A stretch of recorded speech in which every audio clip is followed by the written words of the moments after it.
Bonjour à tous. Dans cette vidéo, on va voir ensemble la correction de l'exercice 6 du TD. Donc on nous donnait la fonction f définie par f de x égale x au cube moins 3x.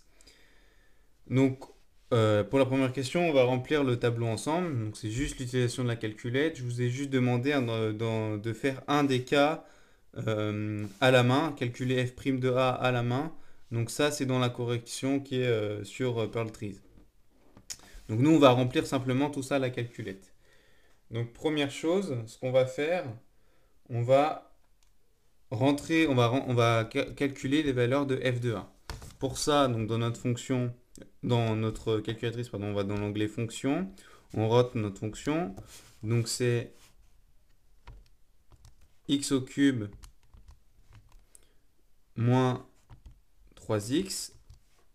Ok. Nous, ce qu'on veut, on veut juste, on veut pas toutes les valeurs, on veut qu'en moins 2, moins 1, 0, 1 et 2. Donc on va dans tableau. Et là, le problème, vous voyez, par exemple, ça commence pas en moins 2. Donc on va lui demander, donc en haut, il y a régler l'intervalle, on va là-haut. On va lui demander de commencer bah, du coup en moins 2. On peut le faire terminer du coup en 2, parce qu'on veut qu'il aille là. Et le pas, nous, il nous faut, le pas, c'est ce qui va entre chaque antécédent qui va calculer, combien il y a d'écart. Donc nous, on veut un seul d'écart. Donc le pas va être de 1.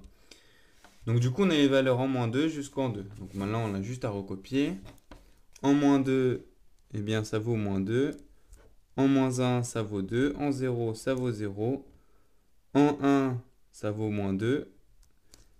Et en 2, ça vaut 2. Et maintenant, on va calculer f' de a pour chacun de ces nombres. Donc ce qu'on fait cette fois, il faut aller dans l'onglet calcul.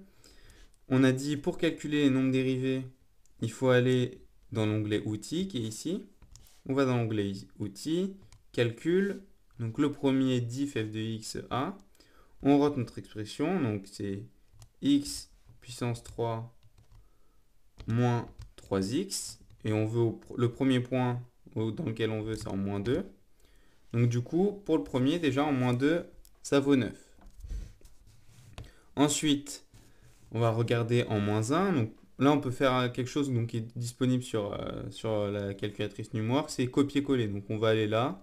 Vu qu'à chaque fois, on va juste changer le dernier, bah, autant faire un copier-coller. Donc ça, c'est Shift et après le copie. Donc Shift, copie. Et après paste pour coller, shift, paste. Paste, pardon. Donc ensuite, on voulait en moins 1. En moins 1, ça vaut 0. Ensuite, bah, on va faire cette fois en 0. En 0, ça vaut moins 3. On fait au point A. Au point 1, ça vaut 0. Et en 2,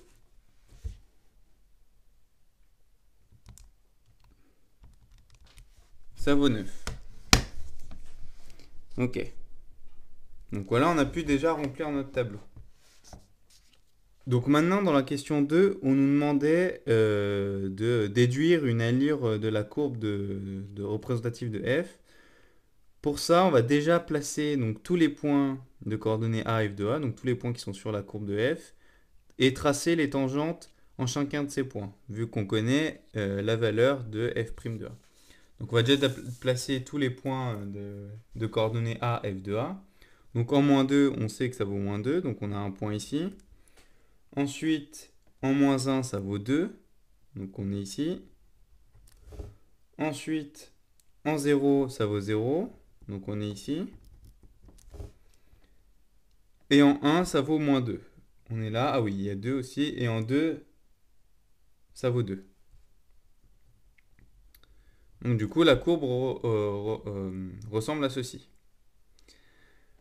Enfin, la courbe, les points sont ici. Maintenant, on va tracer du coup les tangentes en chacun de ces points. Donc en moins 2, donc ici, le coefficient directeur, donc f' de moins 2, est égal à 9. Donc ça veut dire que quand on se décale de 1 carreau, on doit monter de 9 carreaux. Hein. Revoyez l'exercice 5 si vous ne comprenez pas pourquoi ça fait ça. Donc on va le faire. Donc on se décale de 1 vers la droite et on monte de 9.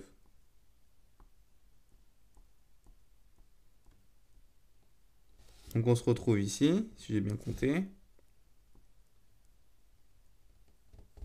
Donc on se retrouve ici, on a nos deux points qui sont sur la tangente, donc on fait attention à bien relier. Et donc on a une première tangente qui est comme ça. En ce point-là, la tangente sera comme ça. Ensuite, en moins 1, la tangente est égale à 0. Donc ça, c'est assez simple. Elle va être comme ça. Ensuite, en 0, la tangente, elle est égale à moins 3. Donc ça veut dire que si on se décale de 1 vers la droite, on va devoir descendre de moins 3. Donc si on se décale de 1, on descend de moins 3. On descend de 3, pardon. 1, 2, 3. Donc on se retrouve ici. Donc en 0, la tangente, elle est comme ça. En 1, la tangente, elle est égale à 0. Donc ici, ça va être comme ça. Et enfin, en 2, elle vaut aussi 9. Donc on va faire de la même manière. Donc quand on se décale de 1, on doit monter de 9. Donc on se décale de 1 et on monte de 9.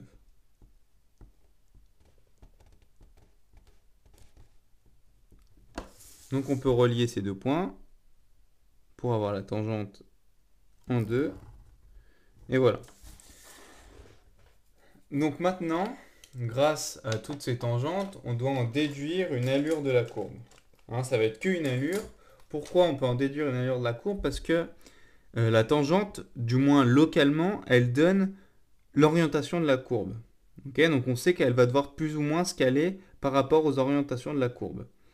Donc du coup, on va essayer de coller à ces tangentes. Donc là, ici, on part d'ici. Donc de toute manière, ça sera à main levée. Hein. Donc on part d'ici.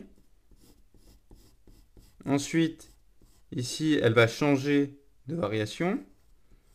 Donc elle va passer comme ça. Ici, elle va se coller à la tangente en 0. Ici, elle va repartir. Et elle va monter pour se coller à l'autre tangente. Donc voilà une allure possible pour notre courbe. Hein.